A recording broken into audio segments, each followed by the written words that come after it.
5,000 years ago, during one of the harshest eras known as the Age of Despair, humanity was on the brink of extinction. But as always, when the world is at its darkest, heroes rise. This time, for heroes stood against the source of all evil, Arbus. The first hero was Luna, an elven sorceress known as the Poet of the Stars. The second was Dwayne, the dwarf known as the King of Blacksmiths. The third was Aaron, a powerful warrior from the Beast clans. And finally, Leisner, the wise dragon sovereign. But that's only the official story, because if we go back 5,000 years, we find the truth, a truth that includes a fifth hero, Kale. We see Kale during the war, trying desperately to treat the wounded dragon Leisner. Leisner begs him to take his dragon heart and continue the mission to defeat Arbus, but Kale refuses. He swore never to abandon him. Leisner wasn't just an ally, he was his closest friend, and the last surviving hero beside him, but suddenly Leisner tears his own heart out. He asks Kale if he remembers the day they first met. The day they vowed to save the world together. Kale shouts at him in anger and pain. But Leisner simply apologizes and dies, saying he is sorry for leaving everything on Kale's shoulders. Kale holds the heart tightly, the last remaining piece of all his comrades, and he thanks them all loudly for being with him until the very end. Then he merges with the dragon heart. A massive wave of energy erupts across the battlefield. And even though Kale is now the only warrior left, he swears he will win. He swears their sacrifices will not be in vain. Arbus stands before him. Kale shouts that he is ready to give up his own life, but not before destroying the source of all evil. He charges forward. Arbus laughs and says he will consume his soul. And the scene cuts. We move to the present. A woman named Rena is reading the story of the war from a book. But strangely, the book claims that Leisner saved the world, not Kale. Then we see the child she is reading to, a young protagonist. This is not his first time hearing the story. Rena thinks he loves it because of his reactions, but she's completely wrong. And from here, we learn that this child is actually the hero Kale, reborn into his second body. He's furious listening to the story because he is the one who defeated Arbus and ended all evil. The problem isn't just that his efforts weren't recorded in history. He didn't even hear his name mentioned once among the heroes who saved the world. Time skips forward again, and we move to the Royal Academy of the Kingdom of Dellen. There, we hear the teacher telling the students to focus because he's about to talk about the age of heroes they're currently living in.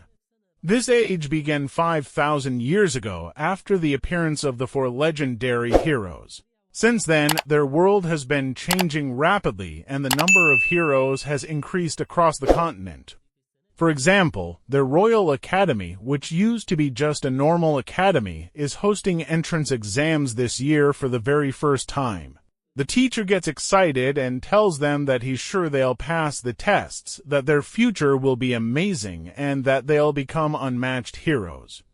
But his motivational speech is suddenly cut off by the sound of loud snoring. It's our protagonist, sleeping peacefully in the middle of class. The teacher snaps, shouting loud enough to wake him instantly.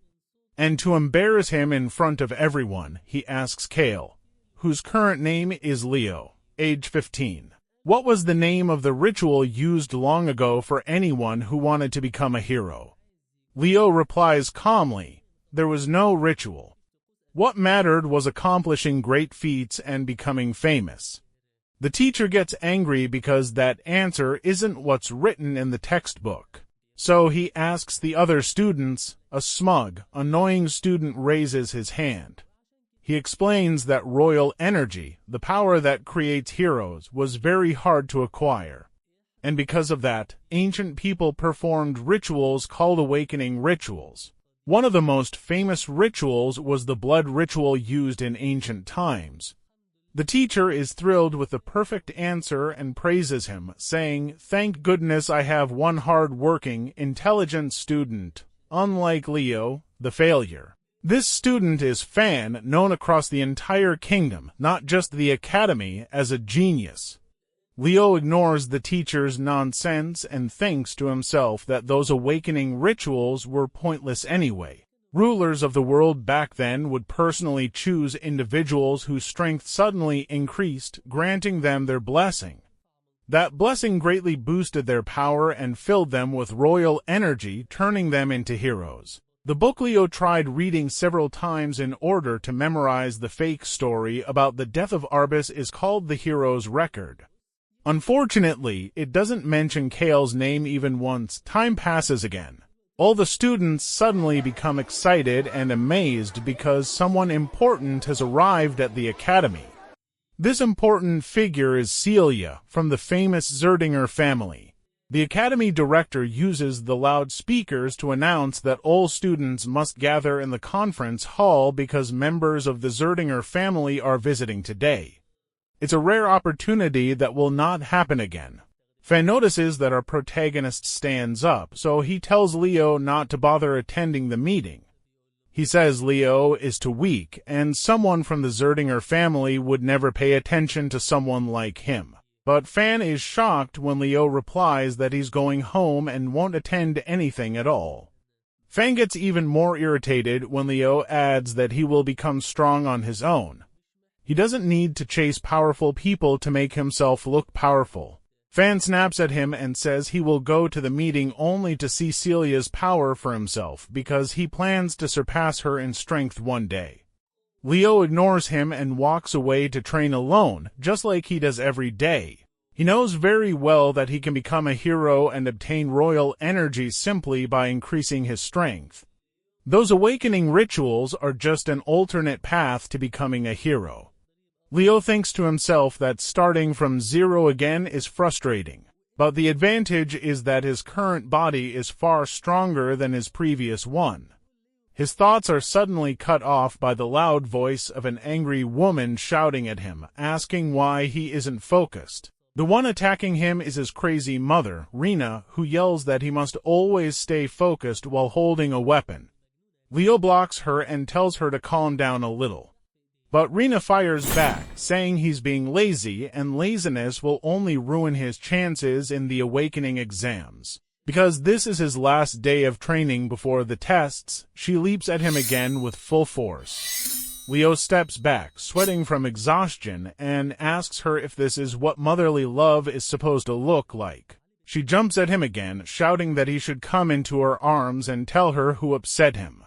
Unless she was the one who upset him, and if that's the case, he's about to suffer more. Just a second before her sword reaches Leo's face, she snaps back to her senses, shocked by what she almost did. She says her excitement carried her away, and she attacked him with full strength. She even says he could have died right there. But instead of freezing in fear, Leo moves at the last moment, dodging her attack with a simple, precise motion. Even though he gets a small scratch, he takes advantage of her loss of balance and sends her falling to the ground. Then he points his weapon at her neck and asks if she's all right. Rina admits defeat and asks Leo if he plans to apply to Lumen Academy for heroes. Assuming, of course, that he passes the entrance exams or the awakening test. Leo thinks to himself that he chose this academy specifically because it's the Academy of Human Heroes and because it might contain pieces of his true history. Remember, all the heroes mentioned in the history books come from non-human races. Not a single one of them is human. Except him. Rina tells Leo about the Zerdinger family's visit to their kingdom and that they'll be staying temporarily in their family's mansion. She plans to use this opportunity to ask Zeus for a favor. That favor is to teach Leo the Zerdinger or a technique, since Zeus is the vice-patriarch of the family. But the strange thing is what she says next. She tells Leo that if he learns their aura technique, he can apply to Lumen Academy. But he'll have to do that next year, not this one. Leo smiles quietly. He knows she has no idea what he's actually planning. He's going to join the academy this year anyway. He's not waiting, time passes, and the next morning arrives. Celia arrives at Leo's family mansion.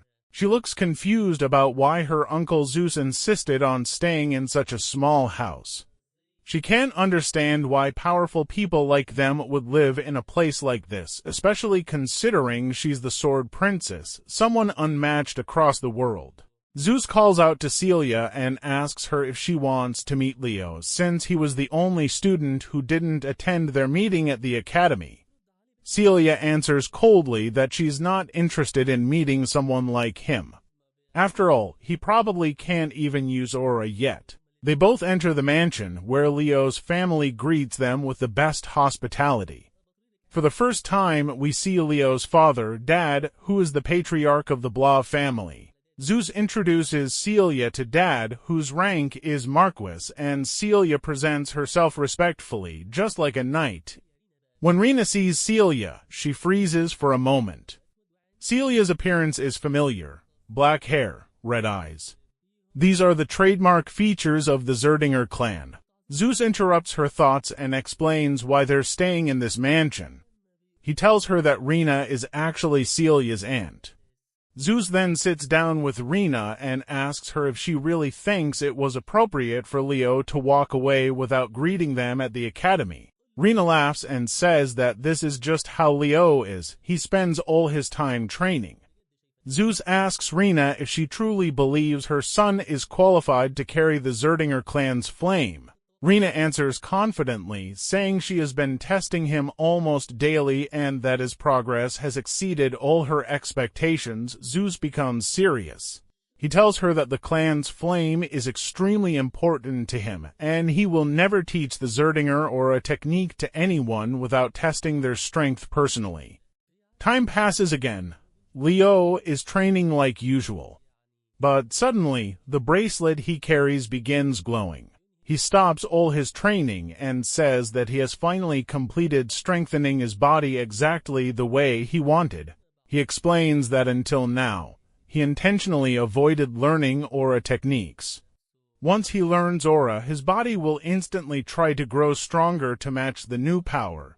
When that happens, his ability to absorb mana and spiritual energy will weaken drastically. And if that happens, his past tragedy will repeat itself. He'll lose the ability to absorb the essence of evil. Of course, Leo's inability to absorb the essence of evil is what caused his death in his past life. That's why he must be fully prepared in this life, so the same tragedy never happens again. His thoughts suddenly get interrupted by Celia's voice. She asks him if he's Leo, the heir of the Blah family. He looks at her confused because he has no idea who this girl even is. Celia, completely calm and full of confidence, tells him that his basics aren't bad. She says she humble herself and train with him to help him improve his level.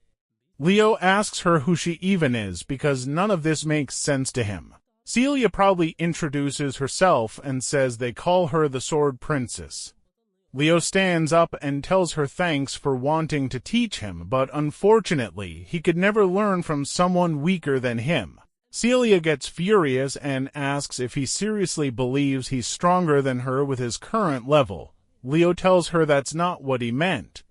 If it were a real battle to the death, she would definitely beat him, simply because he cannot use aura yet. But in a friendly duel where both of them are restricted, things would be different, and beating her would be easy. Celia grabs a wooden sword, boiling with anger, and tells him to fight her right now. Then, to make it more exciting, she declares that the loser must serve the winner as a servant for an entire week. Leo agrees immediately, then bursts toward her with incredible speed.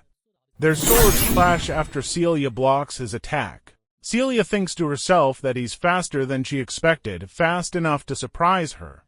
But she's still confident she'll win if this is his maximum speed. Her confidence doesn't last long.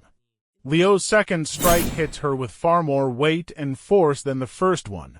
She wonders how a kid could possibly have this much power.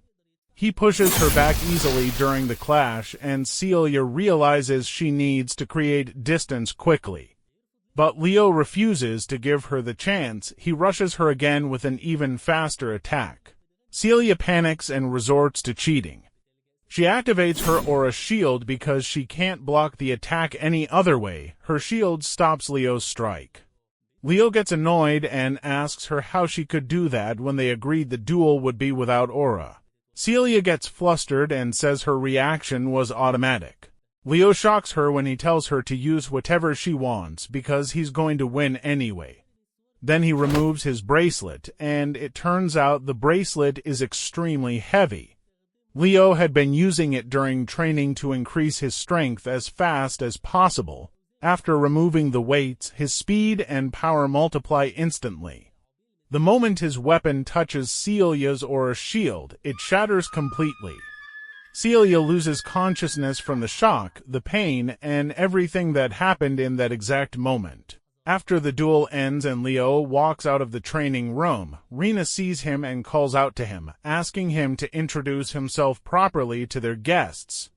Leo does it, just like she asked. She then asks him if he saw Celia earlier and explains that she's around his age. Before Leo can answer, we see the guards coming out while carrying Celia, who is unconscious and in a really bad state. Zeus asks the guard what happened, and he's stunned when he learns that Leo defeated her. He walks toward Leo and congratulates him on his victory, but he also explains that he knows his niece very well. That's why he asks Leo what exactly the bet between them was, because she must have challenged him to something. Leo responds calmly, saying that the loser has to be the winner's servant for a full week. Since he won, Celia is obligated to serve him and clean his things for a whole week. The expression on Zeus's face changes instantly from cheerful to furious when he hears that, because Celia is his brother's daughter.